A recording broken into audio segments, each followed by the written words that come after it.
And we get the opportunity to do a male now because we wanted to show you the difference in a male or a female, especially what we're talking about. When we spoke to Jeff, who volunteered very nicely for this, he said his major concern was the area of the tear trough coming down into nasojugal groove and into the cheek over here. Okay? So we'll do that on him. I also thought that it would be nice to show how we could masculinize a little bit of the jawline area over here. Do you see that? You can't see this? Oh, you can see. Guys, can we get this up on the screen? Let's do a little close up there maybe. Yeah, let's bring it in from here to here if you can. And maybe just sit right up for a minute, Jeff, there. Just sit right up a minute there. That's it. Okay. When you see the gonial angle disappear like this, when you get a blending, what my daughter calls the cheek neck, when you get a blending of the cheek into the neck like this, there's only one thing that can do that. Parotid. Tail of the parotid. Tail of the parotid. And it will come around like this. So he has a little bit of parotid tail over here that's causing that little. It's a small one. It's not bad. But I bet you we can coat over the top of it and give the impression that he's been working out in the gym like Rand all day long. There you go. Okay? So that's something that we can consider on him, and this is something that we can do on him. We also might consider, if he's up for it, and it's, it's whatever he likes, we can actually give him a little more of chin projection here in the front and maintain, this is a cute little trick, maintain the nice little cleft that he has over here. We can create that even on some patients, and I'll show you how I do that. Okay? By advancing his chin just so that it comes to touch. In men, it should touch this line, the Steiner's line over here. It should touch that line or be slightly ahead of it. In women, it should touch that line or be slightly below it. Okay? So you can see that he's offset a little bit over there. And I think we'll call it quits at that and then move on to somebody else. Are you good with that? Sure. Okay. So let's talk about the cheek. I'll show you the markings that I do, and then Kent's going to comment on it. Do we have a marking pen? We have a black one. How about a white one? Because they're usually... There is a white one there. There was. There was a white one. There was a white one. Okay, here we go. In the female. This is a better pencil here. That's a better pencil? Yeah. Can I have the better pencil? Well, yeah. In the female, we said lateral canthus to oral commissure is the line for the delineation, which we call Hinderer's line, because Hinderer was a plastic surgeon who said if you're putting a cheek implant in on a patient, don't put it any closer to the nose than that, or you're going to make them look like Cirque du Soleil. That's not the way he said it, but that's probably what he meant. In a male, it's from the outside of the iris. So it's a more vertical line like this to find the inside of the cheek mound. In a female, I should use maybe a different color for that. We have colored pens right over there. Sure. Yeah. Give me the green one. Okay? So this is a female line. And that's a male line. A female line is mid-tragus to the corner of the commissure. A male is bottom of the tragal notch to the corner of the commissure. So we've opened up that malar mound so it's wider, broader, and flatter. And in all patients, we don't want it up in the temple. So his malar mound, as you can see, ideally for him is going to be this. It's a broader, wider thing that is not as angled this way, but a little bit broader and flatter in a male. The question is, where's the apex? You can find the apex by using your caliper, or you can find the apex by drawing from the base of the nose to the bottom of the tragus as you come across over here, and taking the inside instead of the middle point. Inside of the orbital rim. Rim, thank you. Sometimes there's a little minor stroke that happened over there, a little... Words weren't coming. Let's keep that brown pen out here, guys. Okay, so if we take a look now and we see, is he really going to be fied like this? Sorry, I'm going to measure in between your eyes here, okay? Thank you, Jeff. Trying to guess a little bit over here. But there it is. Yeah. Okay? In a female, it's on that arc, but up over here. So we wanted to feminize him. We would bring that apex up over here and give him a nice feminine look. You want me to do that on him? I can do that on him if you like. I better not, because you're injecting your wife tomorrow, I think you said. That's right. So this is what it is. So let me talk very quickly. Kent, do you want to comment at all about that? Good. Very okay. Good. So I would maybe cheat a little bit and go a little bit more medial for his apex. Over here, you mean? Yeah, I would go.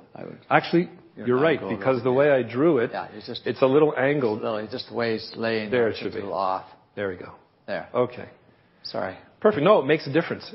Those little bits make a difference. We're going to see in a minute, because that's where the light is going to bounce off his cheek. So, here's the story. We take a look at a face. Can I have an orange one? I guess that'll work. And what I do with mid-face, the way I look at it is I look at the patient. I'm going to hold his head up. Just stay on him. They don't want to see me. It's okay, guys. You can just focus on him, but I appreciate it. Bring it in a little bit closer. We'll concentrate. That's perfect.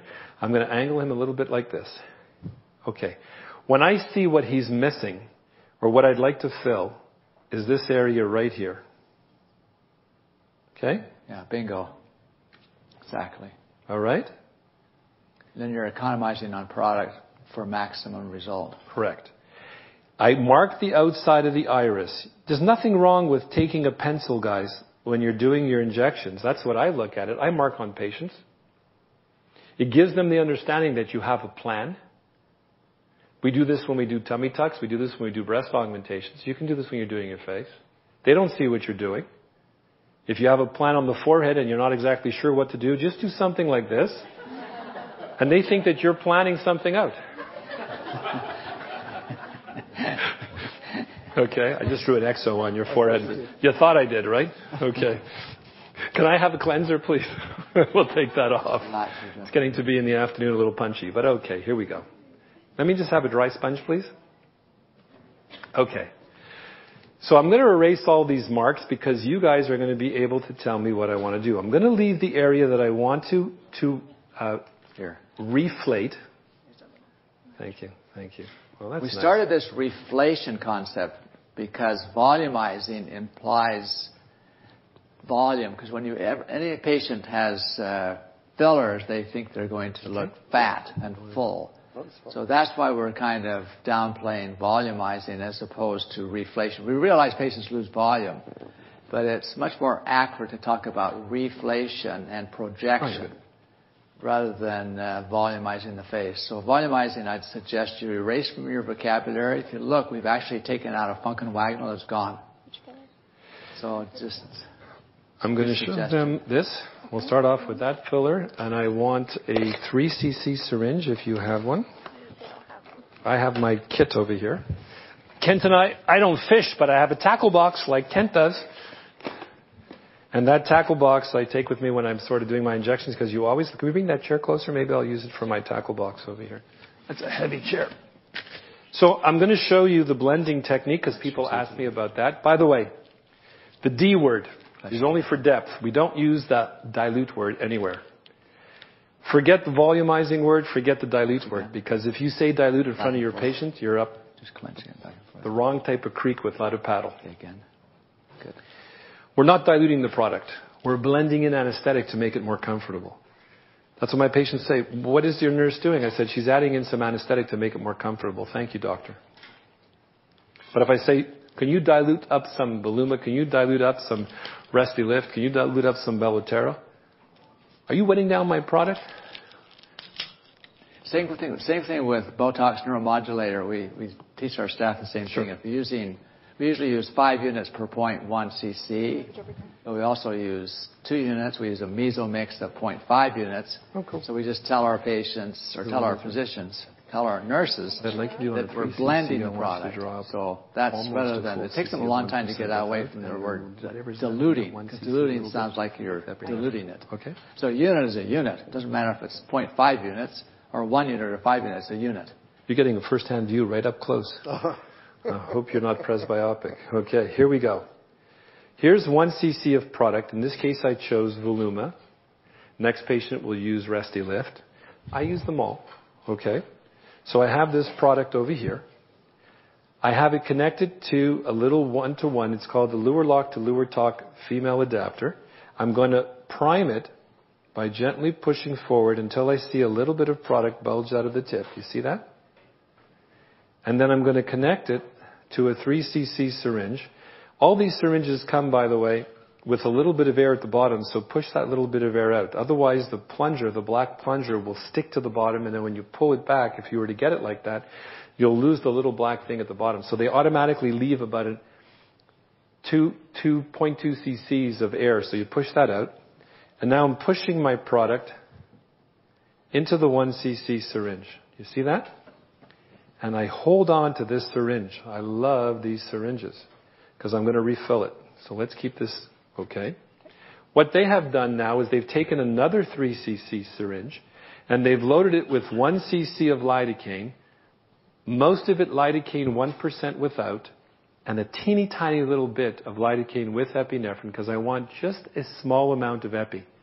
If you blend too much epi into the product, it destroys the BDDE bonds and will destroy the longevity of the product. We now connect. Okay? And I have, for example, a 1-to-1 blend if I wanted to go 1-to-1 on this. We have Volift, which is another type of product that's in between, so we don't do this as often, but sometimes we do. I'm going to add another cc of Voluma in over here. Can I have a second one, please? So I'm going to make a 2-to-1 blend. Okay? Thank you very much. I'm going to make sure that I get as much of the air out, but to be honest with you, having air in there is no big issue. And don't use 1 cc syringes. Use 3 is ideal. 5's too big, 10's too big, but 1's too small. So the 3 cc is ideal. So here I go. I'm pushing forward the second cc. We're going to hold on to this. Good. And now I'm connecting up my 1 cc of, so I have 1 cc of Lido, a little bit has epinephrine, I have 2 cc's of product, and now we start the back and forth. You're making champagne here. That's what it's called, champagne.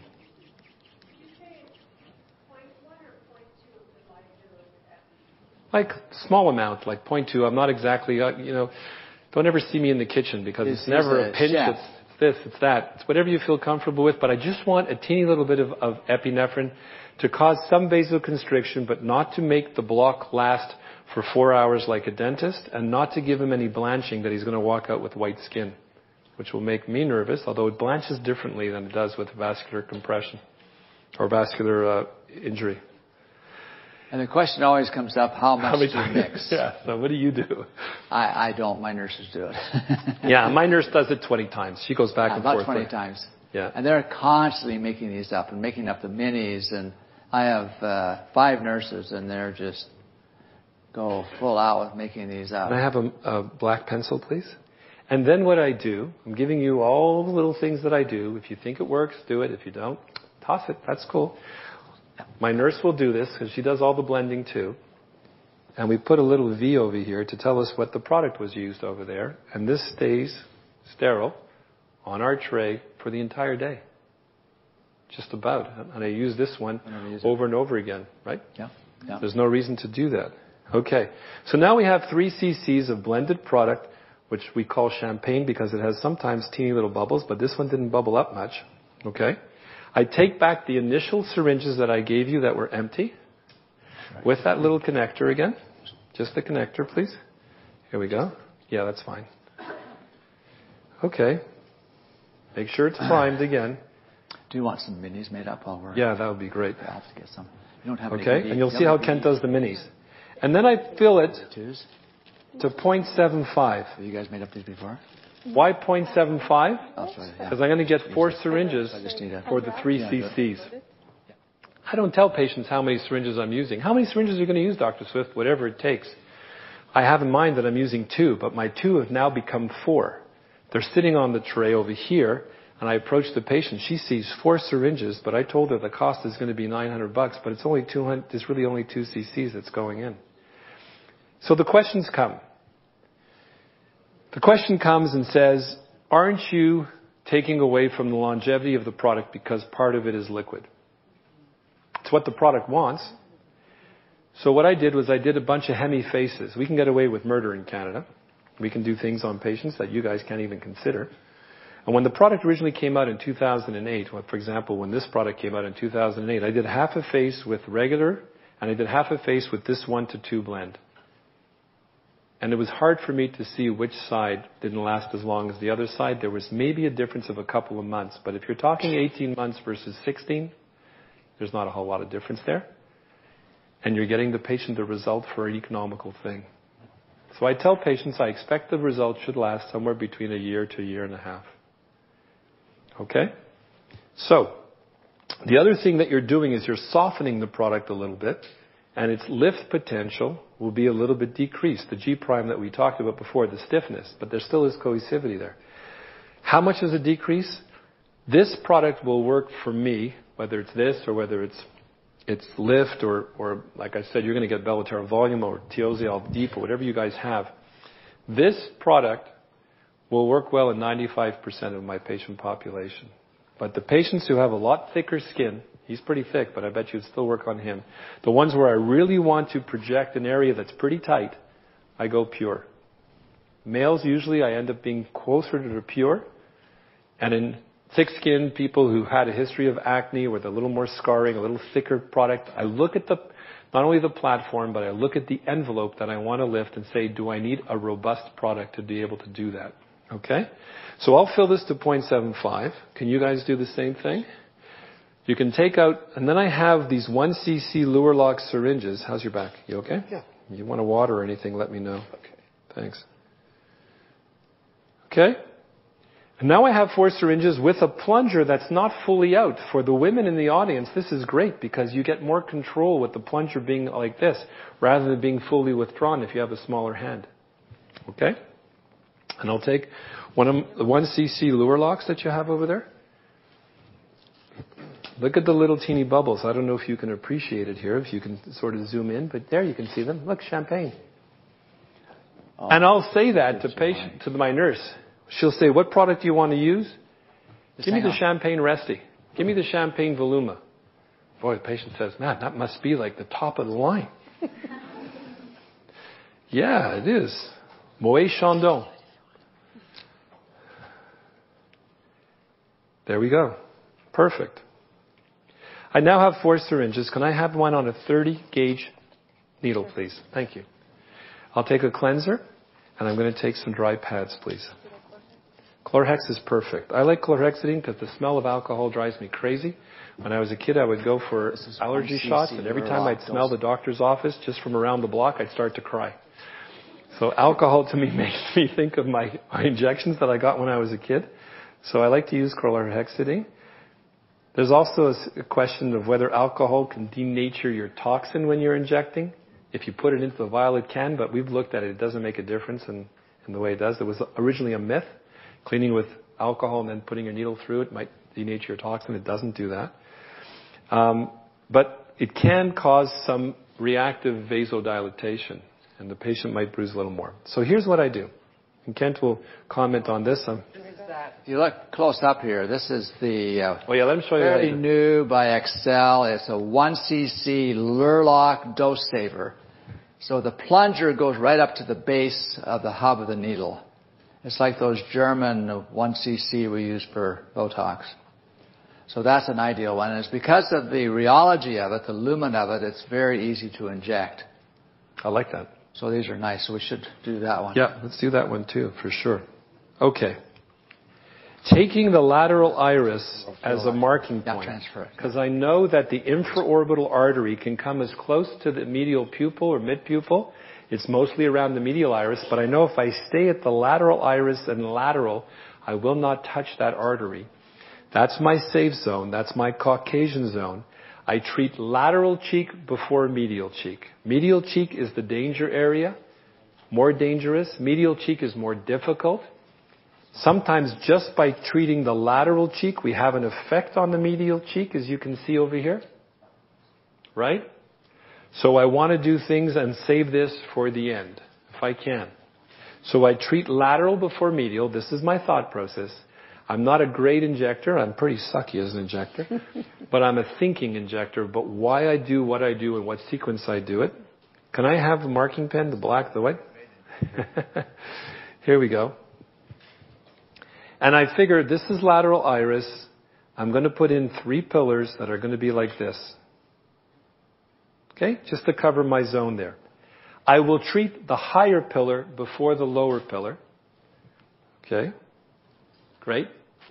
I'll treat the higher pillar before the lower pillar because when you treat the higher zone, everything in the cheek is suspension. Look, I'm starting to have effect on the lower one already. So let's get to it.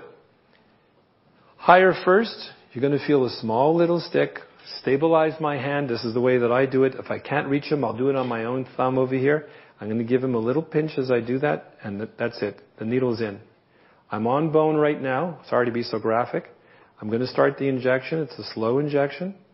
Very, very slow. He's a naive patient, by the way. He's never had an injection, so keep breathing. Don't hold your breath on me. That's okay. I started my injection. Look how slow the plunger's moving. I release and lift the skin just a little bit, and I'm inside my original bolus, but I'm putting my second scoop of ice cream on there for my tent. Again, a small, small, small amount of product, and I release. There's two things that you're going to notice. Number one, no blood. Why? Because that little Z technique here, south of the border, is what they teach nurses in how to inject peripherally. You slide the tissue up, you inject, and when you remove your needle, the tissue slides down and tamponades over the area to prevent some bleeding from coming out. So that's number one. Number two is I've lifted the weight of the cheek up and allowed the product to come up, and then I just set the product back down, and we can erase that little circle over there. He's in a pretty decent position that if we lean him up over here, you can see that he's already got volume over here. And I've used 0.15. That's my typical amount of product. I'll now go down to my second level of injection and repeat the same thing. So it's a small little pinch. Notice when you pinch the skin, how you drive the skin up. This is a technique that Kent and I have been doing. And the reason that we do it is because it's less pain to have the skin go into the needle than the needle go into the skin. So for those of you who are Japanese and want to commit harikari, fall into your sword. Don't stab yourself. It hurts too much. That's where you hear the expression falling on your own sword. Okay? So they would, not this way. So you do it in the nose, you lift the nose up and let the nose fall down onto the needle. When I do this, I'm pushing the skin up into the needle at the same time that I'm actually putting the needle in. And it's a much less painful thing. You're okay with it? Yep. Beautiful. I'm going to inject again a small amount. See, essentially what's happening is he's touching bone and injecting, and the filling starts, and he lifts the tiny bits like I do. Then the filling creates the lift. So that's why it's reflation. So that you're about 1 millimeter or 2 off bone. Barely off it. You've already started the flow. The flow is already there. I'm theoretically inside my original bolus, number one, and number two, in this zone area over here, I could be injecting superficial or deep. You're still flowing when you pull the needle back. Yes, I keep the constant flow going. And I'm going to give him the last injection right here, but guess what? I'm not on bone over here anymore. So where's my injection? That's right, I heard people say superficial. So watch the depth of my needle now when I inject. It's only just like a third or a half of the way under the skin. I'll lift right off the top now because I'm in subcutaneous tissue. And I'll inject a small amount of product. It's going to sting just a little bit. Go nice and slow. You're doing great. Breathe through. That's where you would inject too. If you had a malar crease, you don't go on top bone. You go in the sub-Q and lift it all up, and it erases that malar crease that's such a... Can I have a cleanser, please? How you doing? Great. You are doing great. Okay. That's the pillars that I use to give me the structural support. Can we pan out? You can see the difference in the cheeks right now. We're going to sit them up just a little bit in a second. I've used a total of 0.3 of product. And that's where it comes into economy of product here. I'm creating tent poles to project the cheek. We're not really volumizing, as Kent says. We're projecting. We happen to shrink wrap as we get older, so we're just pushing the tissues away from the cheek. And you pan out just a little bit. Why is his nasolabial fold less on that side? Okay, look into the camera if you can, straight ahead. Let's turn your head just a little bit. He's getting some nice roundness of his cheek over here. Even the tear trough area looks better. Look straight in. See the difference in the tear trough? But I haven't injected the tear trough. I've just tightened the skin slightly and put it.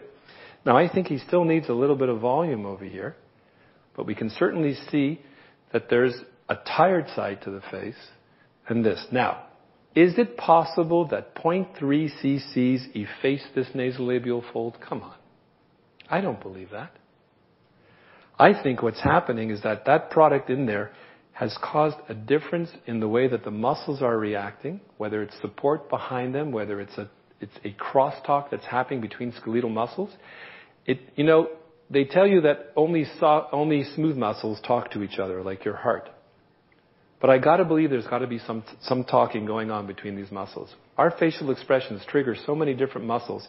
If everything was coordinated distally from the brain over here, there would just be no way that we could talk or smile or express ourselves. There's got to be some talk going on between the muscles. Looks much more refreshed on that side, I think. You see that? Yeah. Yeah, you can. Yeah. Okay. So now what we're going to do is, you're doing well? Is I'll show you my cannula technique, and then we'll show you a little bit of Kent's. Can I have a 27 gauge needle and a short 27 cannula? That's a long one, but I'll take a short. You want a 1-inch one? 2.5? Yeah, I have it here. Millimeter? Yeah. I have it in my, yeah, that's it. Great. 27. So I like to struggle. You know, the thing I love to do when I'm demonstrating is struggle. Sorry. Because it makes you feel that, hey, this guy has the same difficulties that I have, number one. Number two is, I try not to hyper-select my patients. We love to have patients that we will be able to demonstrate stuff on, but I got to tell you something. Kent nor I don't walk out onto the street and say, okay, you're a good candidate, come on in and I'll inject you, and you're not. We take them all when they come in. I was in Bern, Switzerland. They gave me a patient. It's a 25 millimeter. That guy was a guy like this. I met him 2 minutes before I was injecting him. Thick skin. Acne scarred. I asked him, are you on any medications? He says, yes, Coumadin. Oh, doesn't want that one. I said, why are you on Coumadin? I've had 3 pulmonary emboli in the past 6 months. This is a true story. 25 gauge. I said, 3 pulmonary emboli in the past 6 months. Yeah, I have this clotting problem with my blood, so they keep it super thin. 27. And the person who had arranged this CME thing or whatever was sitting there starting to shake, saying, I didn't realize, I didn't ask. Is it okay? I said, yeah, we'll inject. Yeah, is that a contraindication to injecting for me? The answer is no. I just adapt to it. And then I said, why is your skin so thick? You've had acne scarring? He says, yeah, and I dermal roller it every day. Okay. This was the most embarrassing time in my professional career as far as an injector. Because the venue was a movie theater. In Bern, Switzerland, a movie theater with a screen that was 30 feet high. His face was going to be the size of the side of a building. And there was no room for me in front of the screen, so I was behind the screen, pretty much in the dark, injecting without an assistant. That's why I love Bob, because he just, look at this. I'm sitting here like I'm 5-star, baby. It's fantastic. That's good. So I said, okay, what happened? I changed the way that I inject. I said to them, I'm going to only use things that are 30 or 27 gauge. Forget it. I'm not putting anything bigger into this face or it's going to start to bleed. That's number one. I'm going to do my little Z technique to do that. Number two, get me some ice at least so that I have compresses that I can do that. I want compresses on the side of his shoulder so I can compress as soon as I do that. I'm going to use cannula as much as I possibly can to try to prevent bruising. So here's what happened. He did amazing. One of my better results, because you slow down and you take your time. You're going to feel a small little stick. So a little pinch. I did that on him. I spun it. You wait a couple of seconds. If you just jab and release, everything collapses. You have trouble finding that little hole. I got my cannula ready. I didn't have an assistant, so I pulled it out myself, and we'll do it on him. Let's see if he has a little drop of blood. He does. Okay? I pulled it out, I put down, I went back, and for the first time in this guy's life, he didn't bleed. And I couldn't find my hole. They could see it on the screen, though. They could see it on the screen for sure. He had a face that looked like the surface of the moon. There was 1,000 craters, and I didn't know which crater had the hole in it. So I started to do my usual thing, which is dancing and singing and saying, you know, this is the way that I hold the syringe when I'm putting it in. I hold it and I'm waiting, and no blood's coming. I'm slapping him. I'm pinching him. There's no blood coming, and I'm hovering like this and waiting. Okay? And on the screen, it looked like the size of a manhole cover. And this was the most embarrassing time of my life, when I'm sitting there like this and talking, and people are screaming from the audience, go up, go to the left, a little to the right. He's not going to tell you this, but it's important to go exactly the same angle as the trocar. So you go the same angle. If I could find that hole now, but he's got a little bit of thick skin. There it is. Yeah. We're through. Bingo. So same You're angle good. of the trocar. Then See, you can go up or down. Yeah. So I'm going at the same angle, and I'm going to flatten out the plane here just a little bit. But you saw the way that I was holding it like a a dart. I find that's the easiest way. If you try holding the syringe, I use the same size. Kent uses a little bit of a bigger size, which is fine. That's probably the smartest thing to do, but I'm not that smart. I use the same size a lot of times, and I struggle a little bit, but I usually change. Can I have a dry sponge, please? I usually change the angle after I come in. And you can flatten it out, or you can go like this. And if you're in the right place, these are very whippy.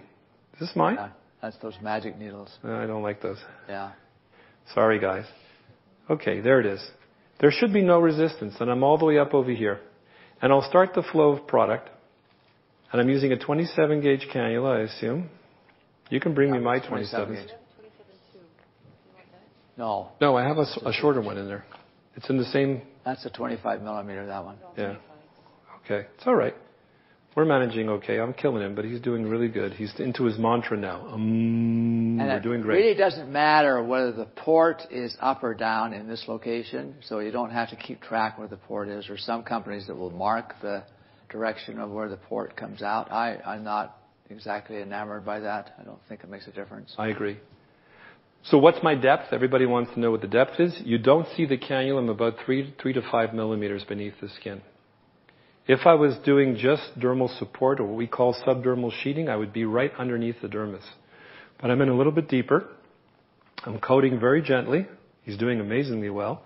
And even with this product, which I won't do, if I wanted to from this position, I could flatten it out and come right up into the tear trough. But I want to show you something about tear troughs that we're going to do right now with him. How you doing? So what have I done?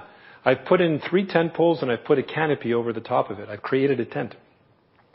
Patients who have very thin skin, you do those 3 little tent poles and then you make a nice canopy over. Otherwise you're going to see the bubbles of the tent poles. You make a nice little canopy over that. You support the skin. Okay? Chin up again, my friend. Can I have a wet one to just clean this up? He's looking pretty good. Right? Yeah, very good. Excellent. Yeah, I'm quite happy with that on this side. So, I'm going to do something before I get to the apex over here. Kent, can you do, want to backload BD2? Yeah, Girls, what do you have here? They know how to do it, but I could show them on, let me show them on stage here again. Nope, I want to use a little bit of Resty. Yeah. Let me just show them on the camera here again. Yeah. So just a 27 gauge is fine, ½ inch. Can you blend this 1-to-1 for me, please? You know how to do that now, huh? I spoiled you from last time. Yeah, so you're doing it, aren't you? You want to blend for your BDs too? Yeah, let's blend it 50-50. Okay. Okay? I very often have my nurse blend the stuff. You saw Kent, did you show that video? Yeah, you did show it on the first day. Did your girls come in at 4 o'clock in the morning and prepare your stuff? 5. Literally. Actually, there were more there before 5. Let's take a look. Give me a smile now. Let's animate and make sure that you're not driving your cheek up too high. You're not. This is a light reflex. It's actually not, there it is. It's not actually a depression, but he's looking very good. Excuse me. Any questions about this at all, guys? I can use either one.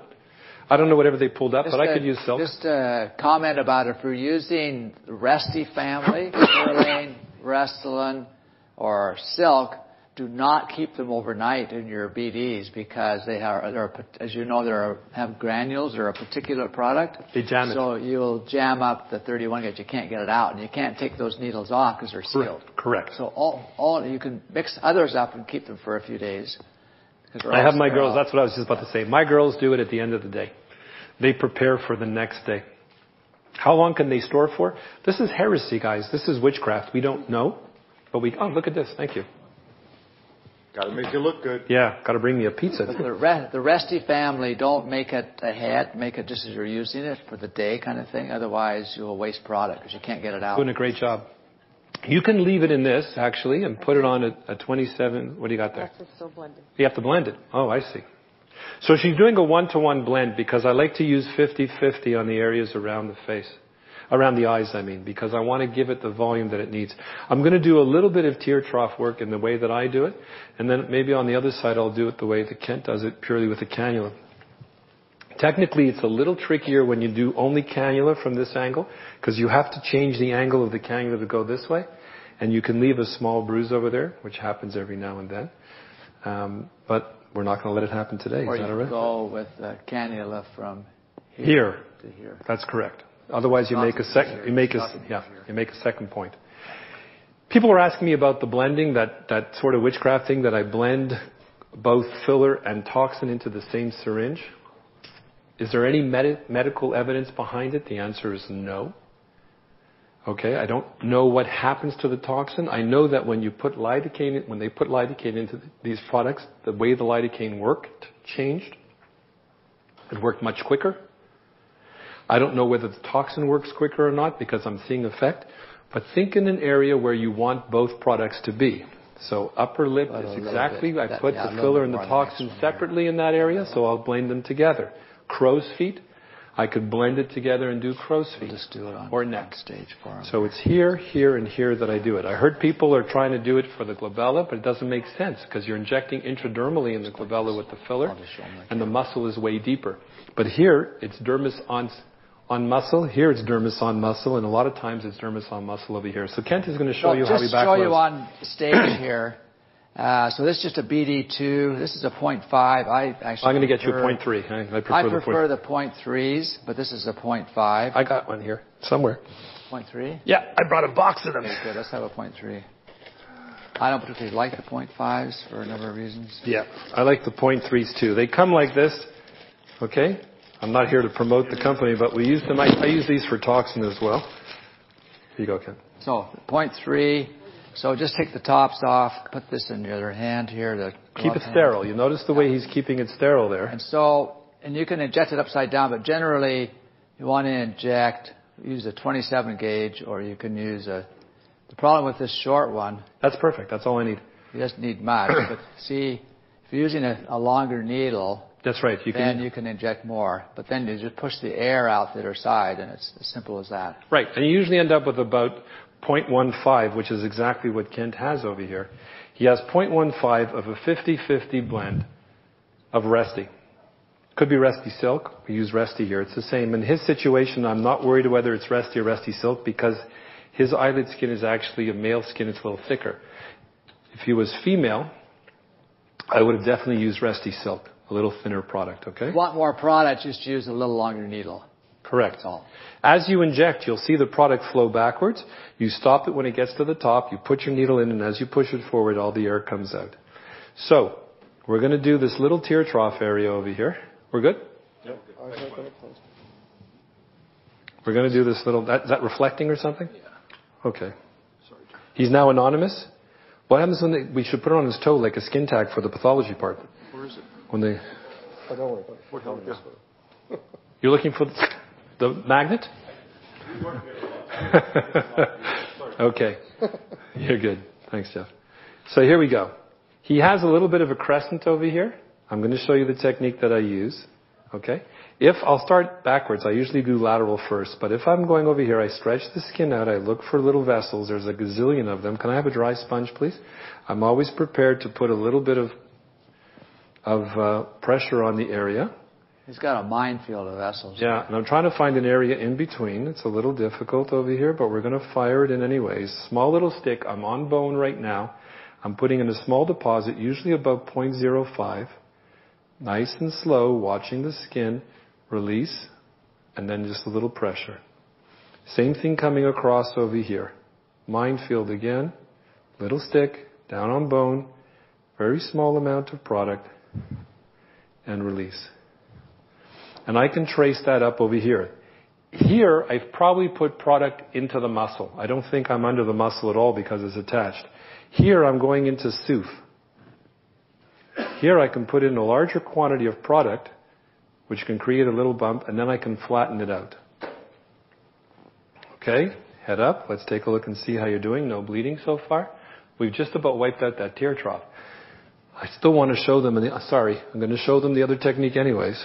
You can use a 30 or a 27 gauge cannula for this. I think she gave me 30 gauge cannulas here. My girl usually does that, my little nursey. Are there any other products you can besides? You're getting a product called Volbella, which is great. I'll be honest with you, I do not use Ultra or Ultra Plus under here because of the fact that they're too hydrophilic. How are you feeling? That's fine. Yeah. How about what? Belotero. Belotero is great. Belotero Balance is a great product to use over there. You'll get Belotero Soft, which we have, which is also a great product. I've seen people use Radiesse. Look, I think that you can use any product anywhere if you're a very good injector and you know how to wet down the products. You can do that. Michael Caine does that all the time. What's the problem? If there's one area or two areas on the face that the personality of the product is going to be revealed, it's going to be in tear trough and lips. Tear trough and lips are very unforgiving. And if you don't do the right technique, your window of safety, not safety, but of a good result is reduced. So, I can give any one of you I'll give you 20 syringes of Resta. You can do his whole face and make it beautiful by doing things like that. But we're going to try to do it according to the way that the products are designed. I mean, I'm trying to paint with a little thin brush here. Yeah. People with Restylane and still use blended? I do. I just don't, but that's just me. You can probably use it straight up over here, but I found that my late occurrence of edema and my overfill and my Tyndall effect has been completely eradicated by doing the 50-50 blends. I'm telling you this from my practice. Again, accept or reject. If you hear me talking on the podium for a company, I won't talk about it. But in my practice, we do it all the time. I've used over here 0.15 of 50-50 blend. He has 0.7075 of filler in his tear trough. That's it. Do we have a 30 gauge? Come on, she put some in here. I know that she did. I'm going to empty everything out to find it. Here it is. 30 gauge. Yeah. So what I need is a syringe now that has that 50-50 blend. You don't like this syringe, huh? Yeah, but you'll put it in a 1 cc, please.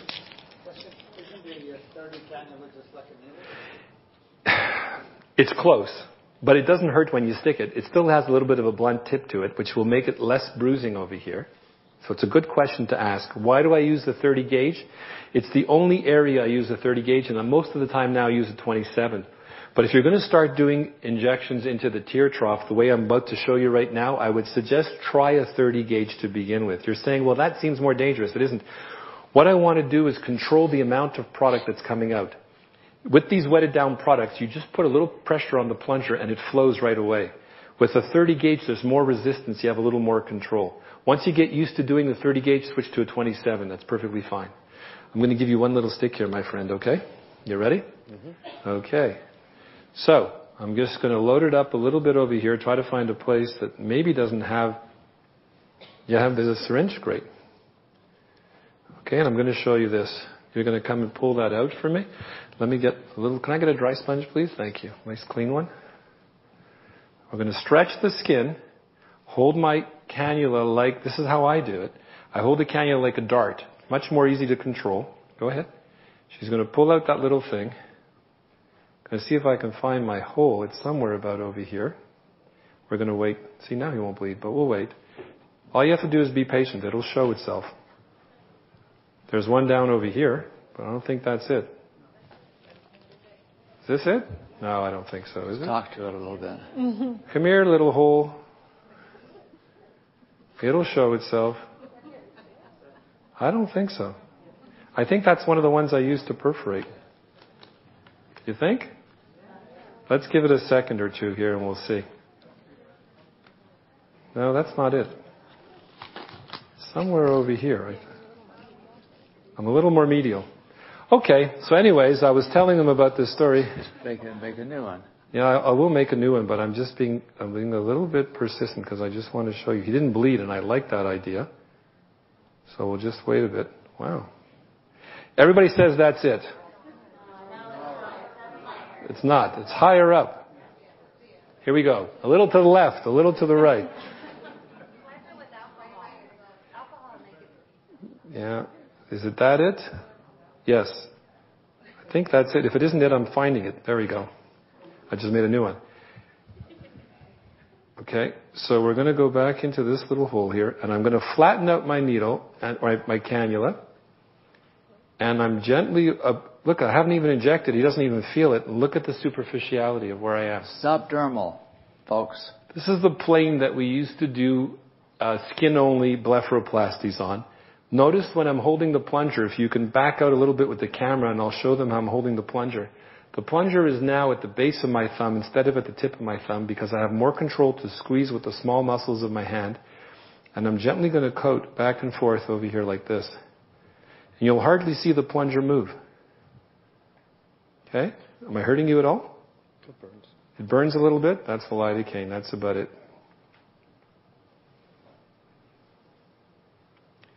So remember, the orbicularis oculi in that medial location is attached to bone. So that's why in the blinkers, squinters, animators, you put it in the muscle, then you can sometimes have issues. Look straight into the camera. You're saying I could put a little more in, and I'd love to, but am I going to? No. Thank you. Because that product will swell a little bit and do the rest of the work. It's the most difficult thing to sit on your hands and not treat something 100%, but look at the difference in the two sides right now. How much did I use over there? Maybe 0.05 plus the 0.75.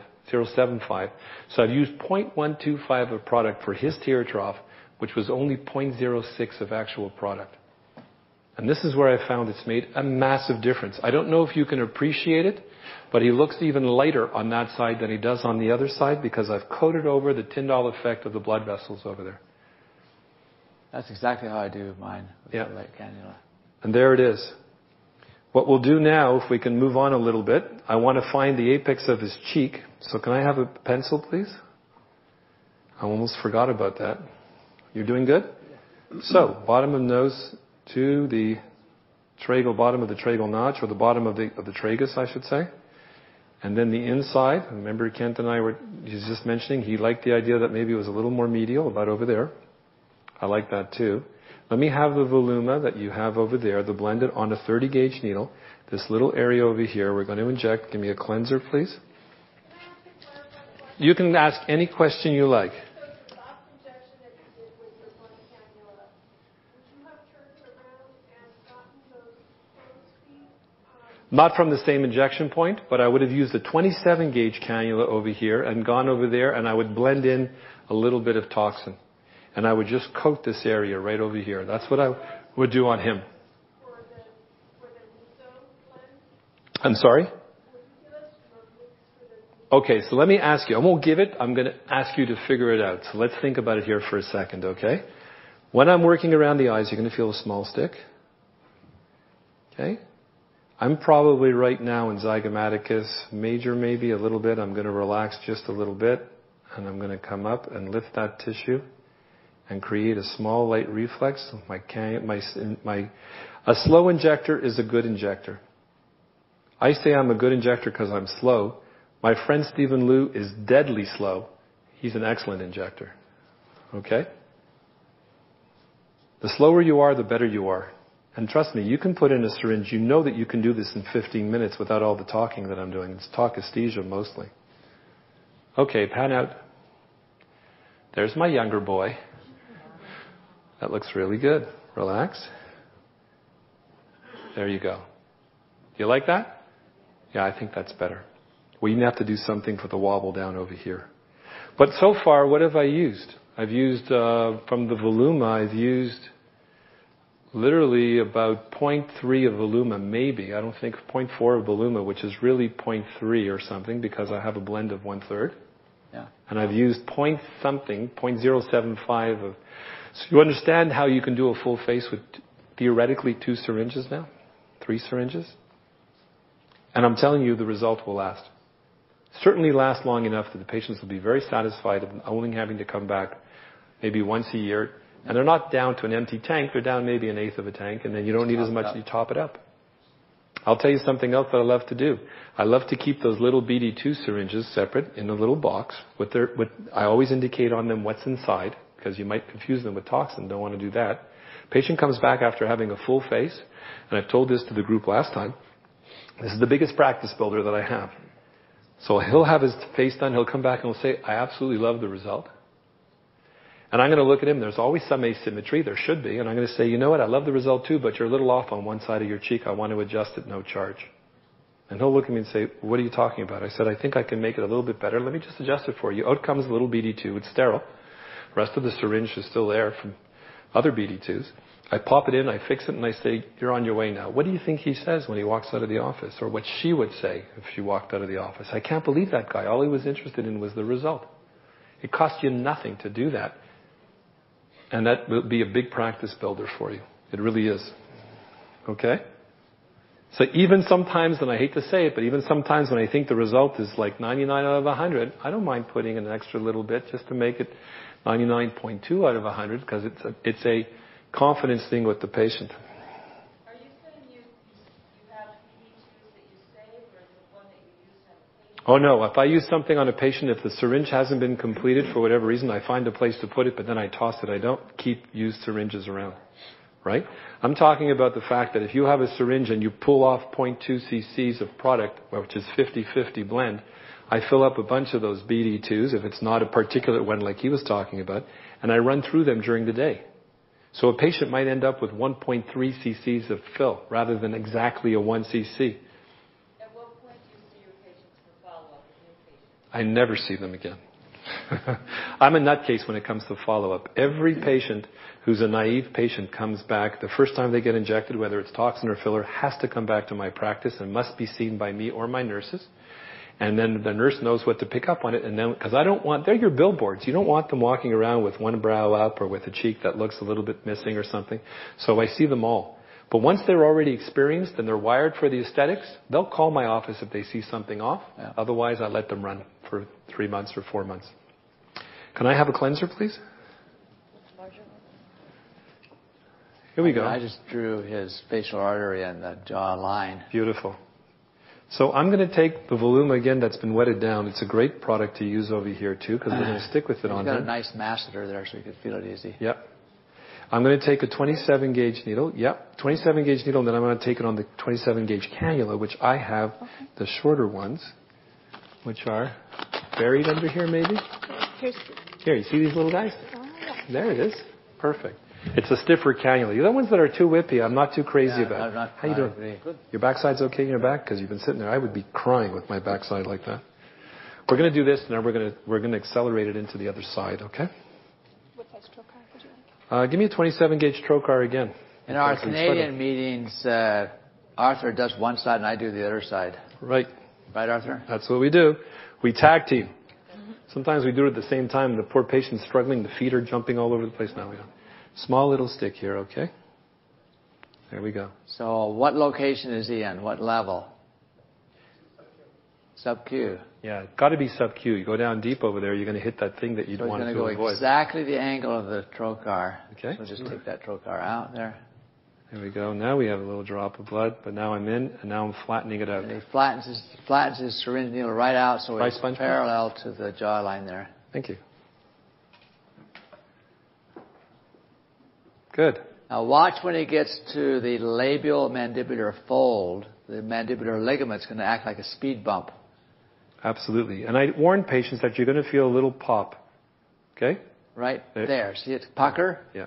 Okay, that's the mandibular ligament. cutaneous ligament. So my injection here is an anti and retrograde injection. Once I have a little bit of product, watch, it's going to bump again. I'm going through the ligament again. See the ligament right there? It's going to pop. There you go. You feel that little pop? Yeah, I'm sorry. You feel it. It's a little annoying. Now, there's some people who say that you have to inject into the knee of the ligament because you're going to straighten it out and you're going to lift the face. I'm not exactly agreeing on that. I don't agree with that. And ligaments are there to prevent the face from sliding. They say the ligaments stretch with age. I'm not exactly sure that happens either, as much as they stretch. If you've ever seen a ligament, they're pretty tough. But the thing you have to be careful about is ligaments are anatomical landmarks. And right behind that ligament, right behind it, is the marginal mandibular branch of the nerve.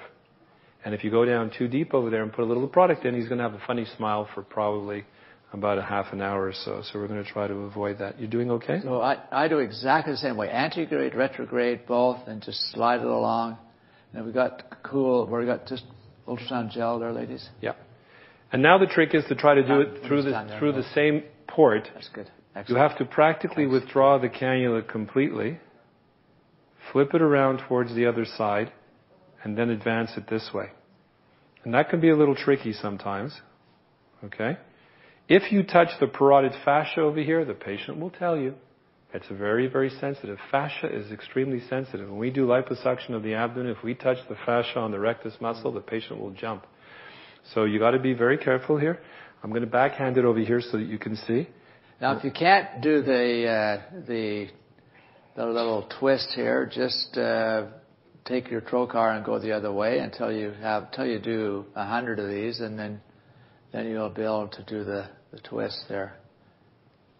Would it be better to use a longer cannula? You can, but it's a little more flexible. But I felt that with the distance that I had to go, his gonial angle is right here. Yeah. That I was okay with the shorter cannula. You can practice. Now you can walk around the other side of the patient stuff. I'm just doing this to keep my hands out of the way so you can see with the camera, but I'll inject with my index finger over here too, and I'll try to create that little thing. Now let's say I run out of stuff like I did over here. You're all right? Yeah. Can I have a compress again, please? What I very often do is I will unhook if I can, depending on how tight they put this on. These girls are strong. I don't think I can do it. So sometimes I even use a little clamp. I unhook and leave the cannula hanging. That's that little lure lock with the dose saver you're going to use now.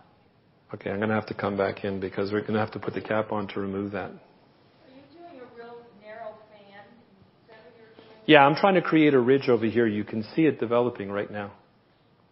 Remember? Lifted him up a bit. Trying to create a shadow there. Here. It's more of a... See the difference? He's starting to get a straight line over here. You can see it here. Okay? This is distracting over here, but I'll take that off if you want. So I'm just giving him a little support over here. He needs a little bit more right about over here. You can see that. But I'm starting to create the L, as we say. Here we go. Thank you. This is that little lure lock dose saver. Because of the small lumen, the rheology is, if you've got a stiffer product, it's easier to inject. Are you going to also do the top part of the L? Yes, The vertical part of the L? I will. On him I will because I really want to try to... There's two things that I'm trying to do on him. One is to give him the definition between the cheek. You're asking me if I'm going to do the vertical ramus of it over here? And the answer is yes. But I won't do it through this access point. I'm going to just put in a teeny little bit more over here to try to correct that little area. And this isn't volumizing. This is actually structuring the area. Can I have the needle again, please? These will actually look better in a week than they do right away. Okay, thank you. Let me have a cleanser, please. You're ahead of me, aren't you? Always, good. Okay. Let's see if we can get the right angle going on this one. I'm going to stretch the skin up here a bit. Put it on stretch. Go ahead. Got my eyes on it. It's somewhere over there. There it goes. And this sometimes what you may have to do actually is put a slight bend in the cannula. Because I find that going in an upward direction like this, sometimes I end up having my hand resting in women on the wrong place. So... And when you do this bend, then you can't do the twirl. So you just stay straight. And it's like when you're doing above the brow and you want to curve, then you can't be doing the twist of the chubby checker twist there. But you'll see, I'm cantilevering by pushing my cannula against the skin, which will flip this area up. People think to go superficial, you have to lift it like this. Your cannula will dive deep. So push it the opposite way. Okay? And I'm fanning this entire area over here. Okay? It's a little sensitive for some people on around. Yeah, because there's a ton of little septae over here. These are the parotid septae. There we go. Actually, we're figuring out a neat little microphone to record this sound because it sounds like bubble wrap.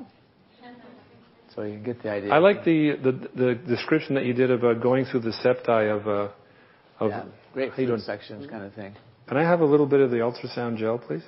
Would you do that area with UltraFlow? Yes. But you're using Voluma? I have it already loaded and I'm fine with it over here. But Ultra Plus is the most cohesive for Allergan's products. That's a lot. You guys are very generous. Ultrasound Plus is the most cohesive of all the portfolio for Allergan. It's the one that will stay together the best. That's why I use it for dorsum of nose if I'm using an Allergan product. I'll use it for a tight definition over here too. But as we were talking about with Kent before, the product that I like to use a little bit more over here, Voluma is a little softer. I mean, it's higher G prime, but it's not as cohesive, so it has a little more of a rounded edge, which I don't mind over here. But you can do it with both. Probably the only difference will be in the amount that you use. Maybe Ultra Plus, if you're a really good injector and you just fine line it along over here, that probably you'll use a little less than I would have with my Voluma. But we have the advantage of not paying for the product here. He's paying for it. I'm not. No, I'm not paying. There's a new product you'll be using called Emerville Classic. We like along there too, right, Arthur? Yes. That's beautiful on Nice product. Yeah, see, that's better. That's what we want. Yeah. See the little angle and everything is just looking. Let's sit him up a bit and get the neck part out of the way. Just put your chin up a little bit. That's it. Just up a little bit. There you Let's go. see. That's what we want. There you go. Okay? Bingo. Yeah. And you want that definition as it comes across over here. You're doing great. Really good. By the way, we're only doing one half a face. That's what I figured. I have to come back to you next week. So, yeah. The next thing I have to show you is how to walk with your face just the right side showing. It's okay. I'm trying out for Phantom of the Opera. Oh, you're trying out for Phantom? You look great like this. This side. Now, what's interesting about that procedure with the jaw angle restoration is I'll take the there's very little trouble there, Arthur. I'm sorry? I say the nice thing about this is the results are so good, and there's very little trouble to get into. No, if you stay superficial over there, you'll stay nice and soft. So we haven't used a full syringe yet. Maybe about, I've used one full syringe of the 1-to-3 blend, so maybe about 0.7 of Voluma, and we used a little bit of Resti, which was blended too. So I would have predicted, looking at him, that he was probably a 3 syringe candidate. He would have told me he has enough money for 2. I would have thrown in the extra $200 for the third, told him it's going to cost him $1,700 or $1,500, whatever you guys charge him, or $2,000 or whatever it was. He had a budget for $1,800. I pushed him the extra 2, got the extra syringe in to give him the result, and he's going to be so good looking that his wife is going to want to get injected tomorrow. I bet she's getting injected tomorrow. I predicted it already. Yeah, he's going to inject her tomorrow, so that'll be it. In women, I have a tendency to put the injection on the gonial angle by going vertical right down onto bone and putting in a small bleb to give them that little cut over there. Okay? In men, it's a little more difficult because of the thicker skin, but you can feel it here sometimes. You see that? And I have to feel the bone. I might do it on him just to show you the difference in the technique, but we'll see. So you can ask questions, Kent. Why don't you field questions while I kind of quickly do the other side of his face and we get to the next patient? No. Can I have the...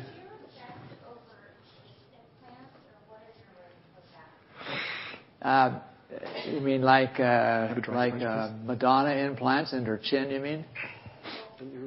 Cheek implants? I'm going to show them that. You can, because it's just, what is it? It's just plastic. At this point. So you can inject above it, and you're fine. Same with the chin implants. You can inject around it. I prefer to take the chin implants out because they look like crab apple. Guys, you know, to change the needle, it's a little like them because there's no attention to the pre-gel sulcus or the chin, but yeah, you can inject around it. Doctor? Yeah. He would prefer not to inject on that area because risk of infection can happen years later. Right. I've injected lots of them and I never had an issue, but I certainly do small amounts. Where I've done most of the cheek implant corrections is the malar crease and festoons, where you're staying shallower and you're not on top of the implant, you're in subcutaneous tissue. Those implants are right on top periosteum. So I haven't had issues with it. Yeah. Do you think eyes open or closed make a difference in the position of your oval fat? No. I use topical all the time, personally. It's fiddly, it's expensive, but it's the main reason I use it is to cause vasoconstriction. So we're careful with how long we leave it on because it can make the skin a little spongy. So we use lots of them. We now use the last 3 or 4 years EMLA type product, only is double strength. It's 5% prilocaine, which causes vasoconstriction. So we used to wrap them with press and seal wrap, but that's a little fiddly, so we just put it on straight, and it works very well. But it's not necessary. It depends on your patients.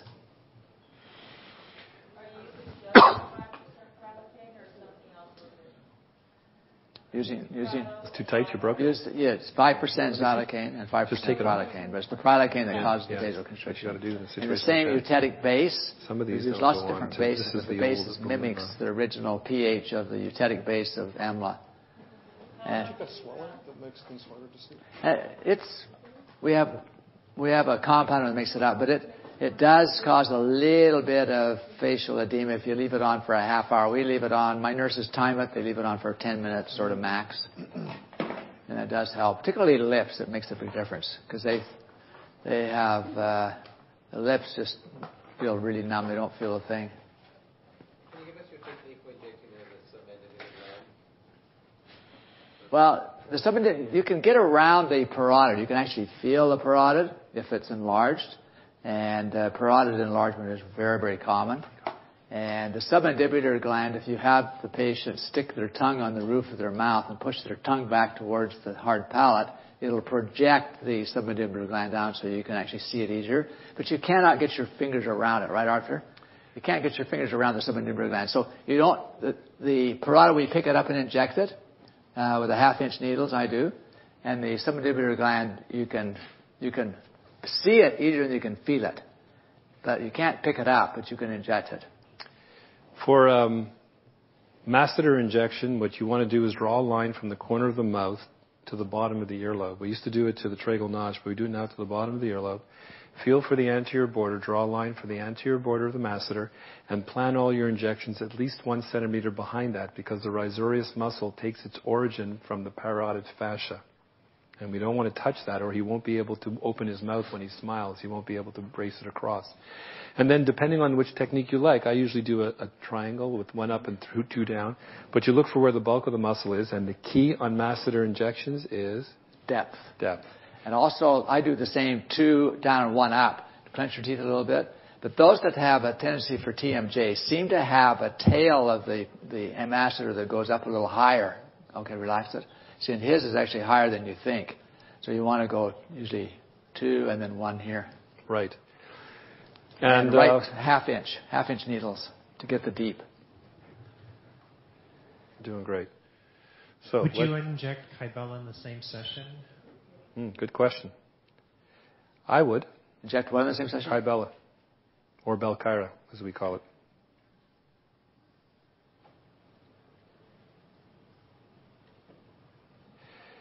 Yeah, I do. Yeah, we're going to take a really quick break. We do want to make sure everyone has an opportunity to use the restroom, get some more water, coffee. So we're going to take 10 minutes. The doctors will be on stage, so if you do still want to ask them questions, feel free to come up and do that. Jessica, why don't we just show my tear trough video before they go on break? It's only like 4 minutes. Okay. And then, because it's in keeping with his tear trough, exactly how we do it. So it's on screen right now. So while Arthur's finishing up here, so go ahead and play that. Improving the tear trough deformity is a common approach in aesthetic clinics. It's important to understand the anatomy, that it sits below the tear trough ligament. And 3 basic classes confined to the medial side are full and graded according to severity, length, width, and depth from grade 1 to 4. And the orbicularis sulci is attached to periosteum on the medial side, but not laterally. So there's a difference in injection in medial and lateral. This patient is a former model with quite a number of challenges, including the tear trough area. And you can see from her results, she has a nice, softer, smoother infraorbital hollowing improvement, as well as the eyebrow position. Our patient today, you can see that when she is 23, is now 55, and has significant facial deflation, including the whole periorbital zone, particularly the tear trough in a class 3, extending from the medial standard tear trough to the lateral orbital hollowing. Here I'm just sketching out areas that need to be reflated, contoured, and blended. But our focus for this video is improvement of the tear trough in several different techniques. Generally, I'll use 27-gauge cannula, 1-inch length. But here I'm using a 27-gauge 1.5" so that I can inject both the standard tear trough and the lateral orbital hollowing from the same trocar hole. It's important to inject intradermal in a subdermal location is the aim here in staying away from muscle, because in those that are very animated, then with squinting, smiling, you can have a hygroscopic product become more hygroscopic and create swelling. Here I'm subdermal and just showing in the plane where I'm at, and I'll go right to the apex, and I use a blended filler that has a low hygroscopic properties, some cohesiveness to it, but very little viscosity. You have very small amounts, very gentle. It looks like I'm being assertive here, but it's a very gentle technique. Here I'm up to the apex of the tear trough, and smooth out the edges as well, so you do not have a solid band of filler. So you want to gently fill in this whole zone that's deflated, and then blend very carefully and mold with cool ultrasound gel. You can stay in the same trocar and go laterally. Here I'll show a different technique where I go from the lateral side on the left side, and it's just an opposite way I did the other side. So here I'm using the same 27 gauge cannula. Here I'm bumping into the ligament size and length, orbicularis ligament. and the orbicularis retaining ligament is a bit of an obstacle. We never notice these with needles, but we notice them with cannulas. They're a little bit like speed bumps. Gently blend this in. I have not injected her standard tear trough yet. I'll do that second. So it's just another way of doing this. You can also do this with needles as well in a vertical technique. Here is a patient I had a full facial restoration, including the medial tear trough. And you can see his excellent results with a low hygroscopic product. Okay, good. Thank you. I want to show product. Go ahead. Take some questions there. Go ahead. Yeah. What was the product you injected? What was the product? Oh, good question. That actually was Redensity 2, which is a product from Switzerland. It's very much it's a hyalocross. It's like very, you can equate it to silk. And I blend mine for the orbits 1 cc to 1/4 cc of normal saline. And that's how I'm doing. Arthur's doing 1 to 1, Arthur? Yeah, because 1 to 1. Resty, which is a little more hygroscopic. Yeah. So you'll get Redensity 2. It's beautiful for orbits and lips. It just has a very nice ability to blend, almost blends on its own without much molding by your hand. Okay. So, but silk is an excellent product. There's lots of good products for the orbits, but I think blending becomes important. So the reason we started blending, then we didn't blend, and then we're back blending. We're back blending more the last few years because of the technique in orbits. Otherwise, you can get lumps and bumps and areas that don't stay as well. But I think the trick is to learn something you're happy with, and then not overfill it. We always try to get 75-80% filled, because we all recognize that within a few weeks you get 90% because of the hygroscopic effect. And something else. But the cannula technique for tear troughs is a dream to do. Very rarely they bruise. They hardly feel a thing. And it's a slick little technique. It looks like they'd feel it, but they just don't feel much at all. One last thing before you guys take a break. If you look at him from the profile, and we can't get his head all the way over, but he has a little bit of retrognathia. His chin is a little bit back from where I would like it. He has a small little dimple over here, which I'd like not to obliterate. When I do chin augmentations or enhancements on females, I do a central injection, and I try to actually narrow the chin and lengthen it as well, sometimes vertically. But in a male, I'll use 2 points of injection. You can do the injection technique like that, same way that I usually do it in women, but when I'm doing with a male, I like to come down vertical. Kent, I'll give you to give me a hand over here. I usually take one of these little guys, and we just hold some pressure in the middle over here. Maybe, I don't know if we're going to be able to see very well. See if she can hold it there from her side. Yeah, let her hold it from her side. Hold this. Okay, good. Okay, you can hold it from below.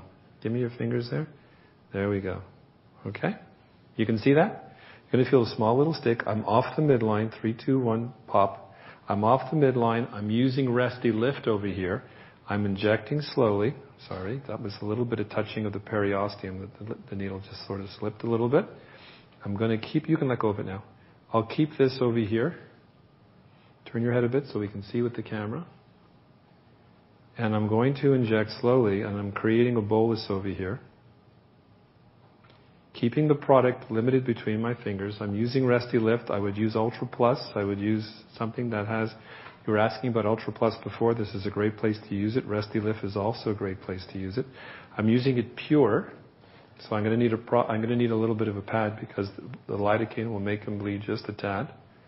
Okay? All right? I've already created one of his little buttock bumps over here. Okay? And we're going to do the same thing on the other side. There's why, see the difference with a little bit of epi and no epinephrine in the product? It makes all that difference. You want to hold that? I'll come around to the other side so that we don't obscure the vision. I use straight up products here too. I don't blend for this at all. You need all the strength of the product that it can muster, and if you want to use Radiesse, this is a great place to use it. I'm okay. You can do it. Thank you very much. So you want to come back in and focus over here, guys, for a second?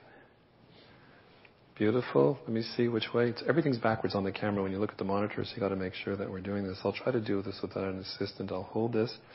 Small little stick. Bingo. There we go. I got it. Got it? Yeah. Beautiful. So I get them to hold a pencil or something over here when I'm doing this. I'm just trying to create two little bumps. I don't want to create a huge cleft on him. He didn't have a big one to begin with. And anytime I do anything midline or any type of anterior projection of a cheek, I'm always looking at the patient from the top of the table to make sure that there's symmetry. Symmetry isn't only left-right. Symmetry is also an anterior projection. If he's sitting down having supper at a dinner or at some restaurant, thank you. There he goes. He's got a little butt chin. See that? It's cute. So I check them. It's hard with this table, but I check them. Lift your chin up just a bit to make sure. You can see that little cleft that we maintained over here. That cleft, as most of you know, is a dominant trait. That's better. I like that a lot, actually. So I check it from above to make sure that he has the same amount of projection from both. In his situation, he would actually list a little bit to the left, maybe, because he has a little more product here on the left. Mm-hmm. So I'll take a teeny bit more product, and it can be... There's a small amount left. That's what we left here. You need. So I'll show you the other technique that you can do is lifting the chin up and just letting the chin fall back down onto the needle. I'm in a more subcutaneous plane over here, and I'm going to put in just a little teeny bit over here. Okay? Is that 1 cc? I used 1 cc for his chin, half and half. Because he had a fair amount of retrusion of his chin. Can you stick out your lower lip for me like this? Beautiful. And and those, I always combine it with Botox. Yeah, with a little bit of neuromodulator. Because that'll make the product last even longer and it will smooth out that area. But so that's a nice show looking. Where you would use neuromodulator. Come on, that's a nice looking chin on a guy. Okay. You show them where you would use neuromodulator on his chin. Yeah, when I do the neuromodulator on the chin, there's a number of different ways to do it. The chin muscle, the mentalis, is a corrugator, the same thing as your corrugator up over here. It goes from bone to skin. Here it's going from bone to skin. It's doing the same thing, but it looks like a broccoli.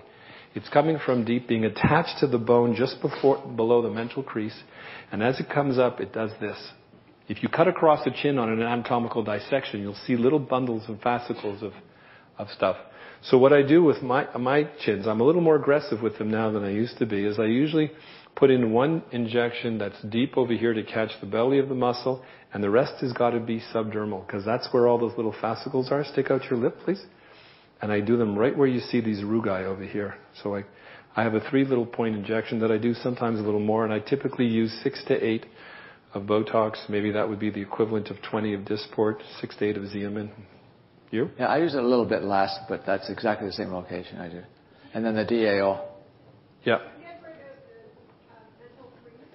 Yeah, the mental crease, in order to get rid of the mental crease, I told you, lower face for me is my struggle. Lower face for me is my challenge because it's a question of volume. It's a question of support. It's those 2 drunk guys, and this guy is trying to hold this guy up.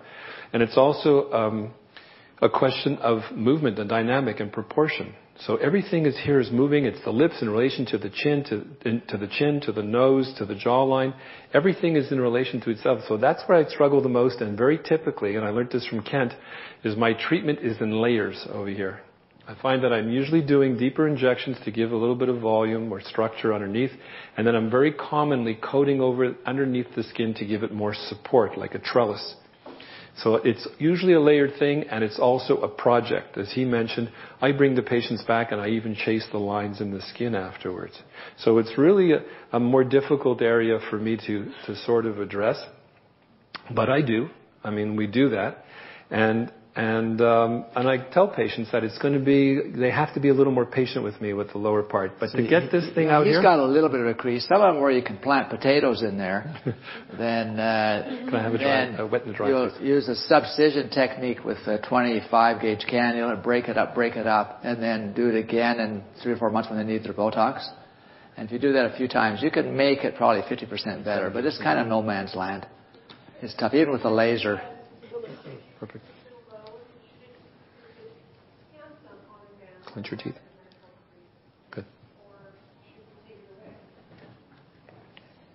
You can, and what you'll do is lengthen the chin slightly. You'll also prevent, you do is, by the way, don't let them leave the office looking like that. Yeah. And not because you'll be chastised for it, but because every 16-year-old kid in the city is going to want one the next day. Okay? When I do mental creases, they're done in layers. That's what I meant to say. Yeah. And it's very commonly, I'm putting in quite a stiff product just subdermally to give it a little support. Then I have to do an intradermal injection. The tendency will be to support the lower lip. For people who have a tendency to have their lip drop down, you'll support them and you'll elongate a little bit of the chin. So be careful with that as well. If you want to do that, you can. But whether or not it should be treated, as far as some people come in and they say, it's something that bothers me. Or if it's really, really prominent, like on a witch's chin, as we call it, the witch chin, then I would treat it, yes. And I'd always add in toxin. Always, always, always. All right, we're going to go into break now. The doctors still will be up there, so if any of your questions weren't answered, feel free to go up and ask away. But otherwise, if you could all come back in 10 minutes.